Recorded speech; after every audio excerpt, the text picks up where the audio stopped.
તો રાજ્યના કેબિનેટ મંત્રી બળવંતસિંહ રાજપૂતે સિદ્ધપુર ખાતે મા સરસ્વતી નદીમાં આવેલા નવા નીરના વધામણા કર્યા હતા અને મા સરસ્વતીના દર્શન કરીને વિસ્તારને સુખ શાંતિ માટે પ્રાર્થના કરી હતી। ત્યારબાદ મંત્રી છે મંદિરે જે સરસ્વતી નદી છે આ નદી પર ચાલી રહેલા રિવરફ્રન્ટ વિકાસ કાર્યોની મુલાકાત લઈ અને અધિકારીઓ સાથે કામગીરીની સમીક્ષા મંત્રી દ્વારા કરવામાં આવી હતી। તેઓએ જણાવ્યું કે આગામી સમયમાં સરસ્વતી નદીમાં સમગ્ર વર્ષ પાણી રહે અને રાજ્ય સરકાર અને કેન્દ્ર સરકારની યોજના છે ત્યારે વર્ષો પહેલાની સરસ્વતી નદીનો ભવ્યથી પુનઃ સ્થાપવાની દિશામાં રાજ્ય સરકાર પ્રણાલીબદ્ધ રીતે પ્રયાસશીલ છે। ત્યારે કાર્યક્રમમાં આઈપીએમસીના ચેરમેન વિષ્ણુભાઈ પટેલ તથા અન્ય અધિકારીઓ પણ ઉપસ્થિત રહ્યા હતા।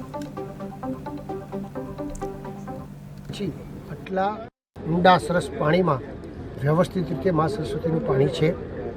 આવનાર સમયમાં આદરણીય પ્રધાનમંત્રી નરેન્દ્રભાઈ મોદી સાહેબ અને ગુજરાતના મુખ્યમંત્રી ભૂપેન્દ્રભાઈ પટેલ સાહેબ સપનું છે કે સરસ્વતી નદી 365 દિવસ ભરાઈ રહે એના માટેની વ્યવસ્થા થાય।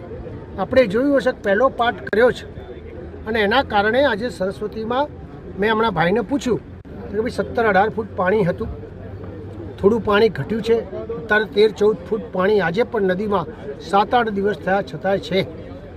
આવનાર સમયમાં 2-4 દિવસની અંદર ધરોઈથી પણ બહુ ટાઈમ પછી આટલા ઊંડા સરસ પાણીમાં વ્યવસ્થિત રીતે મા સરસ્વતીનું પાણી છે।